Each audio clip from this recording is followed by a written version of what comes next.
Get ready for this next great interview. All right, ladies and gentlemen, welcome back. Cardinal Cowboy here. We're doing our STL Leaders Roundtable, 5th segment tonight. We've had groups of 3 coming in of all the best leaders that we know here in the St. Louis area. Another awesome group to finish up the night here. This is a great cast to finish with, and we'll go ahead and do a quick introduction starting on the left, if that's all right with you, Mike. Yeah. Mike Carter. Yes, Mike Carter. Lawyer and Carter Legal. I've known you for many years now. A judge, too, doing a lot of good things for the community. Welcome to the show. Thanks for coming. Thanks for having me. Casbrick and Company, Casbrick Accounting. I know you've been doing taxes. You've helped me with my taxes many times. That's right. That was always interesting, wasn't it? I That's so right. many things. Oh boy, and doing a great job. How many years you been in business for that? 31. 31. How long, Mike? 15? 16 years. Yeah. And I've seen you in action. You just cut right, you got it, and man, you know what you're doing. And I've worked with John, and I also know Don very well. Don from Think Large Consulting, Don Casera, do a great job. I know you Yes. can program anything. And if it needs to get programmed, PHP, C++, whatever, anything web, she can do it, and she does it for.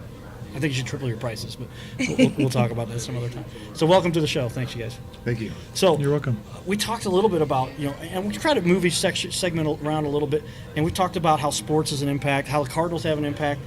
Tell me a little bit. Let's start off with you, John, in the middle here, and we'll go Don and finish it with you, Mike, for the first question. How did you end up we talk about how youth sports might impact your life. Let's just skip right to how did you end up getting into accounting? What helped as you were a child help you develop to where you're like, and you feel like that's what got you to be an accountant? What was the path? How did that come about? I realized pretty early that I was fascinated with business. I'd probably wind up going to business for myself. But what does that mean? How do you get into that? And then in college, I looked at some different things, and I felt that accounting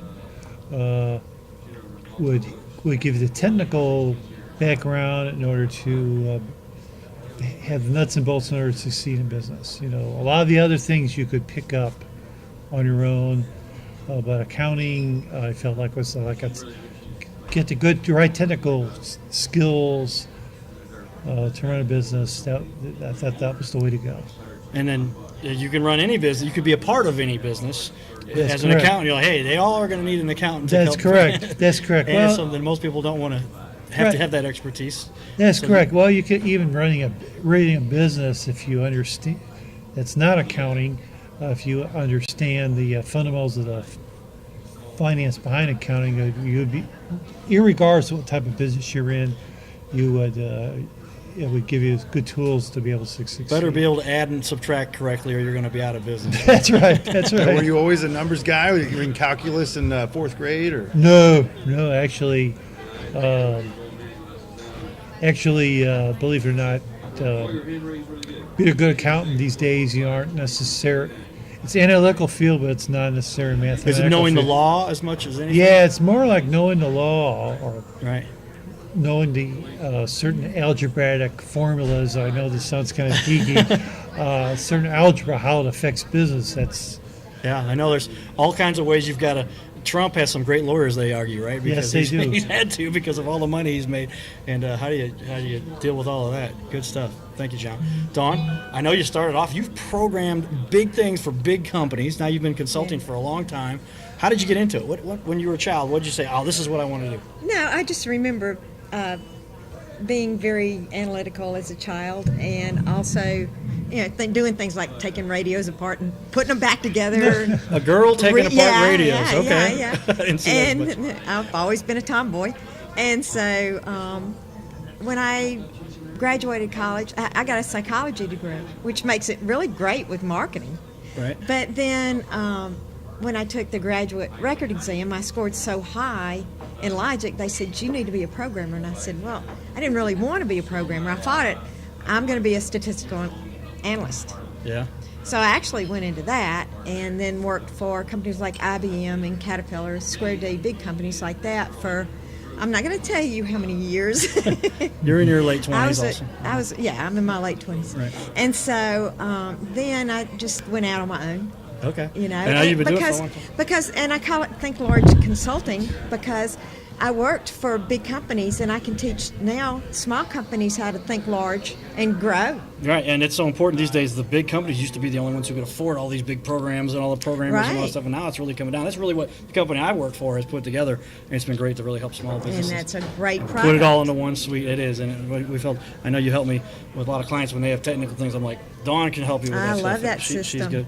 Wow. So, Mike, powerful stuff. Did you think that you were going to be a big time lawyer when you were a kid? I don't know. I was going through my baby book a couple weeks ago, actually, maybe a month or two ago, and my mom did have a contract in there that I wrote as far as like if I got these set of chores done or something, these other rewards would then Signed it at the bottom? Yeah, and I guess I wrote it up, and I thought, well, I guess I was kind of on the path, but mostly. I sold real estate out of high school because my family ran real estate since Okay. the 50s, really. And I remember once in a while, I was pretty young when I was doing real estate, and people they'd say, you think we should see an attorney, And, and they just really kind of, miff me off. And I just thought it'd be kind of neat to just, spin the chair around and say, here I am, But, That's hilarious. Yeah. But so that's kind of how I went about it. And then I know my grandma used to always act like my dad should have been an attorney. He's the smartest guy on earth, all this kind of stuff. And I guess I'll just give it a try, Yeah, you've done pretty well. I know some Yeah. of the companies you work with, and you've always been great just to see around town too. One of those positive spirits, and a lawyer on top of that. Crazy. Yeah, thank you. Yeah. That's cool. So, second question we get into, a lot of people can live all over the place. I know people. Dawn, you've been around the country a little bit. Yeah, John, I I've think lived you've been in all St. over. Louis most all your life. Oh, Yeah. yeah, all but 2 years. All but 2 years. And Mike, I don't know if you were in I St. was Louis. at North County till about 1994, and then moved here to St. Charles County. Okay, but St. Louis, Old North St. Louis County, area. What's that? St. Louis area. is Yes, the whole yeah, town. Metro, Born and definitely. raised. Yeah. Cool. Did you go to Mizzou? Yes, is for that- law school I I think did, that was and law I got school. my master's in journalism from Mizzou at the same Wow. time. Okay, so you've got that's well covered. So, tell me. Let's start off this time. We did John first. We'll start off with Dawn here. Why do you love St. Louis? Why are you back here? I know you've had opportunities other places. Yeah. You still come back here. I do. I always come back to St. Louis now. It's just my home. I love it. I love all the things you can do here. I love the people here. I love the sports here. Yeah. It's some of the easiest people to work with. Some of the coolest people to work with. What do you like most about it? Is it Actually, it is good people to work with. It's a great networking town. okay? The littlest big city. The It's a- smallest. yeah, Biggest The small biggest small town. town. Biggest, smallest little city. But St. Louis, yeah, I mean, it's like everybody knows everybody. If you've been It's to Cardinal true. games, you see all the same people. You go to Blues games, you go to Ambush games, and then you go to Yeah. community events, and it's really cool. I so, love that I usually know somewhere wherever I yeah, go. Someone. better not misbehave because they'll remember who you are. Right? Yeah. St. Louis knows that all about you. Mike, we'll throw it over to you. You born and raised, obviously, North County, then St. Charles. Yes. What kept you here? I think a lot of people who come from or are born in St. Louis make their way back, or they just never leave. I know when I went to go away to college, I thought Mizzou was like across the ocean, basically, But it was nice to be able to kind of drive back on the. I still worked in town on Wednesdays and on the weekend. I guess I'm just. I don't know. I think a lot of St. Louis people seem to be just kind of moored, here to the metro area. They just don't venture too far from home. It seems like, Yeah, and you get into where you get these relationships, and it's like, why would I want to uproot all these Right, relationships that I've exactly. developed here? Unless you did something really bad, you say, I better get out of town. Right. but most people, they want to stay here because they've got so many strong relationships. And to reestablish that, especially in a big city where it's not as friendly, you don't get to do that as much. That's what I think a lot of people love about why they're in St. Louis. So tell me, all right, let's start off with you on this one, Mike. What distinguishes Carter Law from every other law company out there? I wanted to follow up on that one. I thought of something when you were talking about St. Louis and why you like it here is I bartended for about 10 years or so, Okay. and I was right next to a hotel. And people from California and New York would come through and we'd talk, and they said they would, several people over the course of a decade would say they would freak out because they'd be at the grocery store and there'd be a littler, older lady or man looking up to get something off the top shelf, and by God, somebody would come up and help get it. And they were like, when does that happen? It doesn't happen where right, they're in from, right? California or New York or whatever. But so that might be a good descriptor, a little That's bit. cool. But Thanks for sharing that. That's good. we've been pretty fortunate at Carter Law Offices as far as kind of dipping our different skill sets with a little bit of corporate law. I came from a real estate background and ended up having some luck in the criminal arena as well. And I don't know, a couple different people I had known from real estate, doing that for 6 or 7 years, and then my dad having a real estate place for 20 years that I left to go into law. all those relationships, like with your relationships that you make doing these shows and all the stuff that you get exposure wise, we just kind of took off and never looked back. I'm pretty fortunate. I'm very thankful.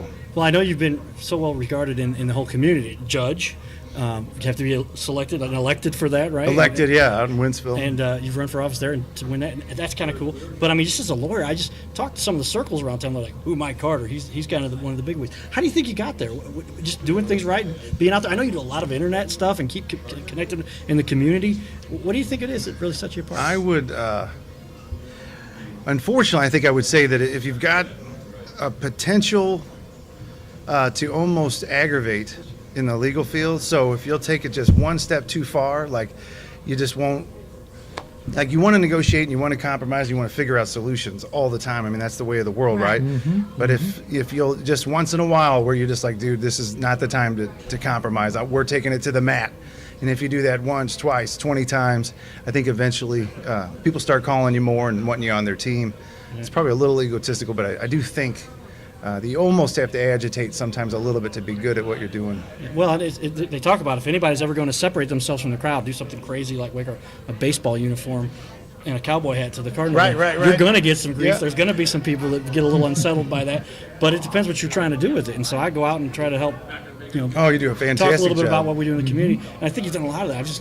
I'm so excited when you said you'd be on the show today. 'Cause I'm like, Mike Carter's like a big wig around here. Thank you. That was very cool. Now, you also work with Car Shield. Those guys have done an incredible job. Oh Love my those gosh! guys. With the And- Car Shield Field out here in O'Fallon and the Shield Field, Rascals. so much they and- do in the community, and one of the top places to work I saw now too. Yeah, And just incredible things. yeah, and their bosses are not really bosses. I mean, they really. I've learned a lot from them how to run my law office because they just really kind of hands off but aware at the same time.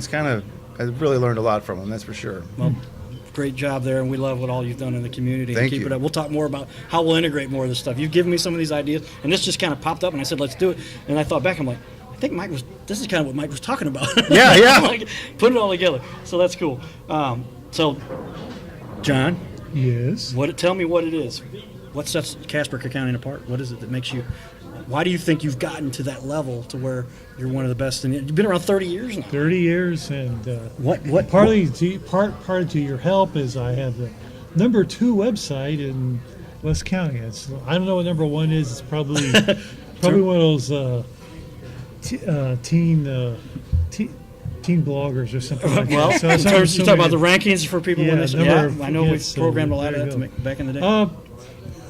I actually think my firm is always focused on trying to really look after people's needs and take it seriously. I mean, I think too many people in my field, it's all numbers. It's not very personal. They don't try to reach out to get to know the person in order to do your job. And I think that's all important. Sure. So you're saying accountants actually know how to have relationships? Is that what you're saying? Yeah. Some of us do. You and engineers, I guess, right? Some of us Okay. do. Some of us do. But I think we've done some different things in the community over the years. Did a lot of Rotary, as Right. you That's know. where I first met you. And then we've done some things with the chamber in the past, and now we're getting ready to embark on some small business liaison with local government. So we're looking forward to that. All to help the business community, which I'm proud to say we do. It makes us different. Stick around for 30 years, and with all the accounting and laws and changes and everything, you've done a great job, man. I'm proud Well, of you. thank you. Glad Thank you very glad much. I've known you. Glad I've been able to work with you. Both sides. You've helped me, and I worked with you a little bit too. That's right. Dawn, what sets you apart? I know What some sets me things. I apart? know some things because I've worked with you on some stuff. I mean, you. All the years of experience I've got in big and small businesses. Yeah. That really, I know so much stuff. Right. Well, I just know whenever I have a problem, I could go, you need some specific coding done? Yeah. I got that. Dawn will take Yeah, care but of it. I'm moving more towards business consulting now because people need a good base like Thrive.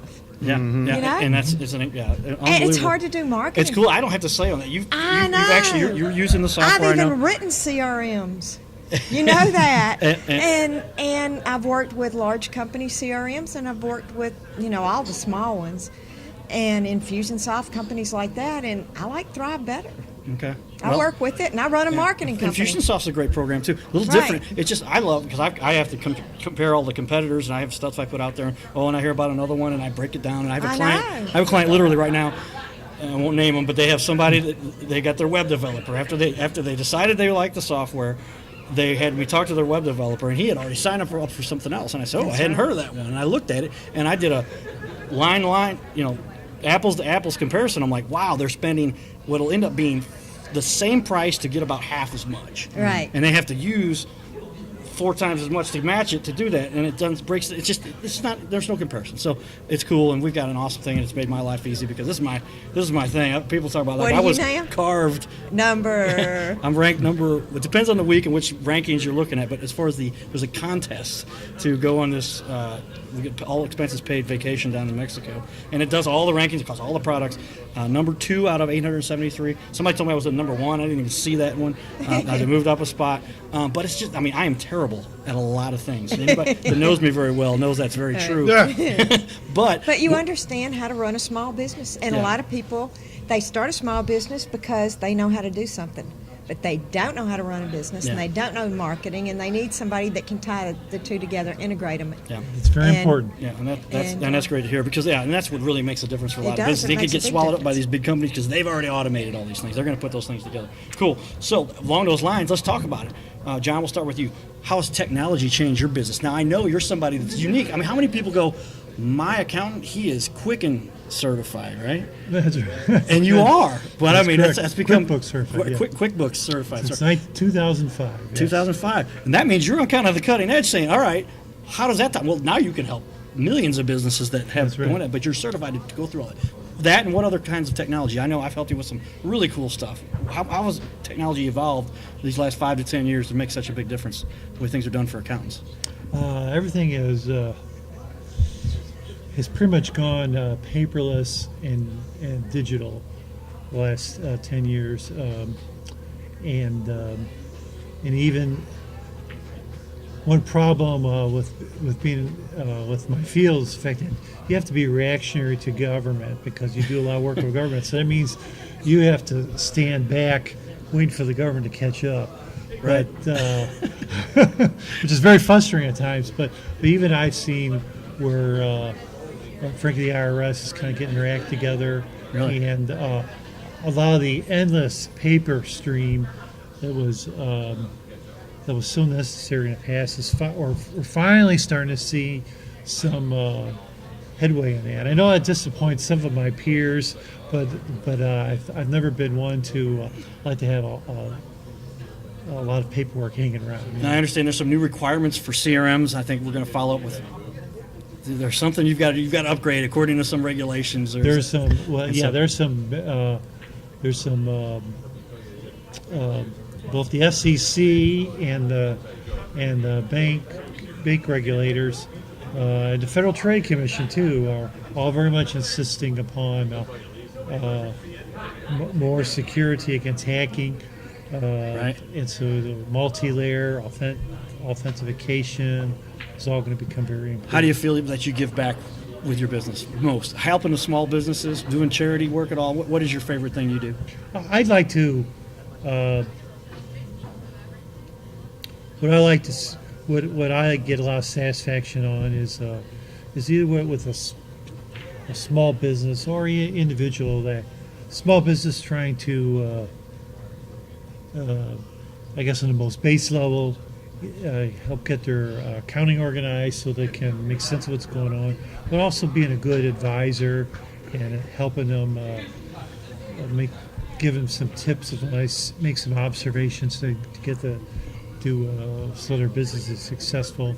And the other, what we're working more with individuals one-on-one with either taxes or some of the related financial planning, is that you can see for that particular person with a lot of strong values for the family, and it's good to see that you're able to translate your work, and so that a particular family can meet your goals. Whether it's some of my challenges of recent years of taking care of our elderly, Yeah. I know you've had some- or or you send a kid to college, or preparing your own retirement, or you're a millennial trying to get that first house that we help do the steps so they can achieve those goals. That's Millennials are getting old now, though. What's that? I think the millennials are they're gonna be outdated, getting a little sure. gray. Do you have any takeaway nuggets from the new Trump tax plan with regard to the S corps losing some of their benefit, or is that too esoteric? You think of a question? No, it's not esoteric. The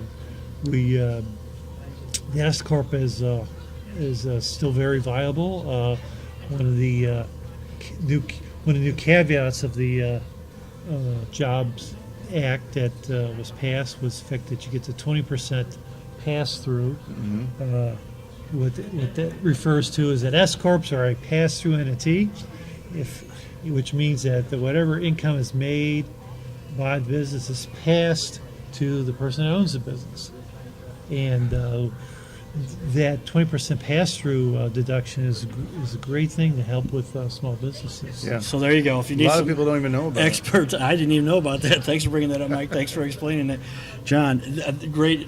There's your guy right there. Thank you. So Don, I'm going to go to you because I want to finish up with Mike.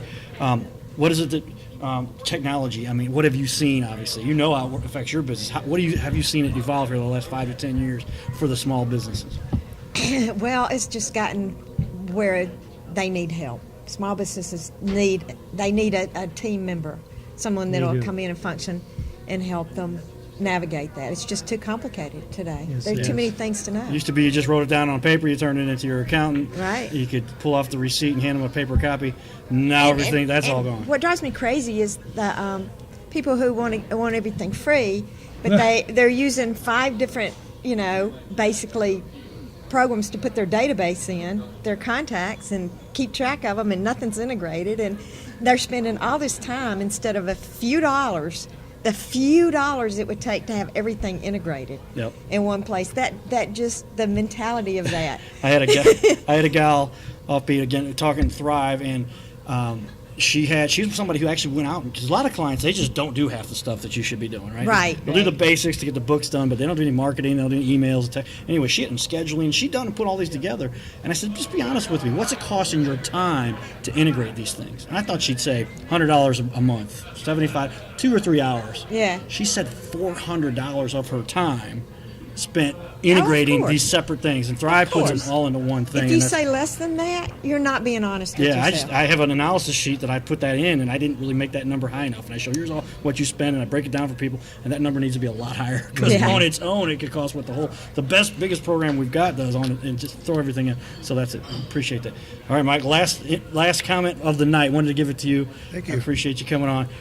Tell me what technology. I mean, you're big on this stuff. I remember I met with you early on, and we talked about when I was first doing the Thrive thing. You told me I'm doing a lot of those things. I said, okay, I'll come back to you. And now I've gotten real busy. But I know you've done a ton of this stuff. What do you think the technology's done? Well, the flip side of kind of some of the prior commentary is that the technological base or platform that we have, with things like Dropbox and documents online and suites and things that we have access to, payroll now, you can run payroll for 300 people from your desktop, one person in your pajamas at night, 2 in the morning.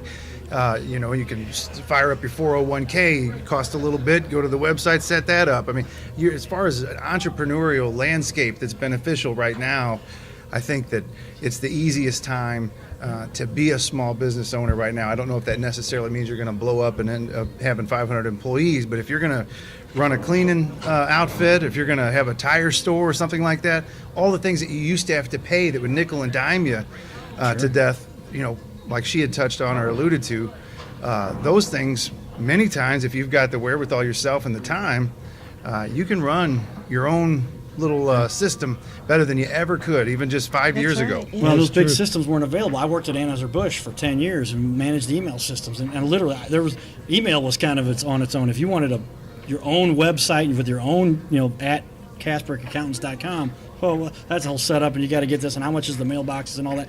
And then the integration, SAP, all those big systems, all those big I worked on corporations, that. they would spend millions and millions of dollars for these things, and they would be ahead because they knew the automation was so important. Finally, it's coming down to the small businesses now where they've got access to all those things. And I think you're right. That makes a big It's not just Excel anymore. No. Yeah, and then so many of them now are, I think the transition that you're seeing is that, you know, the programs that we used to always have to load up and put on our Right. computer, those things are running in the cloud. Right. The entire system and program and software itself is not even in your local system. Yeah. It's in the cloud, and the That's the way internet it should connections be, are fast because enough. got your when tablet. I when you literally- lose your laptop, you don't want to lose everything. I Right. literally ran a show the other night without a laptop. Yeah. They had a broadcast we were doing. It was actually for a band that it was contagious the other night. Did not even bring my laptop in unless I wanted to do all kinds of interaction, check notes, and do what I didn't have to. But we broadcast it. I could check it with this. It was connected through this, and the device itself connects to the internet and logs you into your Facebook and That's the awesome. broadcast. The whole thing cost me. You know, the camera is a little bit higher end camera, but you could do it with a $200 camera that would do equivalent or close. A mic that's okay on that. You're looking $300, $400, $500 to get this thing launched and do your own webcasting. And that's where I want to talk to people about. Technology is really there. Live streaming has become very important and something that really can help boost your business dramatically if you'll just do it on a regular Yeah. basis. You got to set yourself up to do so. We talk Even stats. like green screening stuff, like Star Wars days, 1976, that was, you know, they barely knew how to do it. Now you and I could probably, by the end of this broadcast, put ourselves in the Bahamas with the I back have a screen. green or something. screen at my house. Right, yeah. I have the eco-friendly one where I just took green squares, 2 by 2 foot neon green squares, put them on a wall where I used to watch. I had a projector and just covered that with these. I never used the dang projector, but I use it. So now I can put it up and bam, I put a drop of the Niagara Falls behind me. Yeah. You think I'm at Niagara Falls. yeah. And that's what you can do now. You're great. And I appreciate it. That's why I knew you'd give some great insight, and I know you've got a lot more. You and I'll talk more about some of the fun Yeah. stuff that we got going on. Well, thanks everybody. That's it. Oh, we have one last. Anybody want to talk about how they feel best about giving back? And I know we were kind of doing that through your business. You talked about it. Yeah, it's a helping. holiday season. Mike, anything else you want to add? Mine's kind of a cheater, but I always kind of fall back on is that we get paid most of the time, luckily. You know, 7 years ago, you didn't always get paid. 10 years ago, barely ever. But now we get paid from most of our clients all the time. But people run out of resources, and sometimes they still have a fight to fight. And we will pick and choose people who we want to go ahead and join the fight for free, you know, for another 100 hours of legaling. And because it can either be a feather in your cap, or you can just feel good that you were able to kind of take it to the next level. And I don't know if it counts as pro bono hours when you do it that way, because you were paid the first $800, but then you go ahead for another 5,000. But that's the way we typically end up giving back, is, you know, picking a couple different battles that we might have given up on if it was just about the dollar, if that makes sense. Yeah. Well, I mean, that's so critical. So many families, they've got something big they could have, that was theirs, but if they don't have legal representation, they lose it. Yeah. And that makes a huge Especially like landlord-tenant cases, you know, the landlords, 99% of the time are the only ones with a dollar. And you got somebody who's, calling you on a Wednesday night and says, the landlord's here, his brother's the sheriff, they're kicking us out. I'm like, do they have a court order? No. So you run over there and they get to stay in their house for a couple more days, so Wow. there's opportunities, that's for sure. Well, appreciate the good work you're doing. Everybody here, great panel discussion. You guys are awesome. Thanks a lot for joining the show. So, ladies and gentlemen, that wraps up this first STL Leaders Roundtable. We appreciate you staying tuned. About 2 hours of video here, 2.5 hours we did with our whole show. But the streaming device we've got will go up to 4, I found out. And and so we'll have this all live saved on the website. And we've even recorded it with a hard copy. That's a high-def camera there, guys. So we can give you a high-def copy of that, too. Talk to John about getting you some of that. And we appreciate everybody coming and spending the time with us on the show. We'll do it again shortly. Stay tuned. Probably another couple of weeks. May take a month. Everybody have a happy Thanksgiving. Appreciate you guys Happy coming in here 2 Thanksgiving. days Thank you. before Thanksgiving. I know some of the people we talked to said, I got a plan for 40 people coming to the house 2 days Oh, from now. my. I Oh, can't wow. make it, but I understand that. So stay tuned. Yeah, We'll that's see you very again. analog. You can't computerize it. Yeah, that's hard to deal with. So Yeah.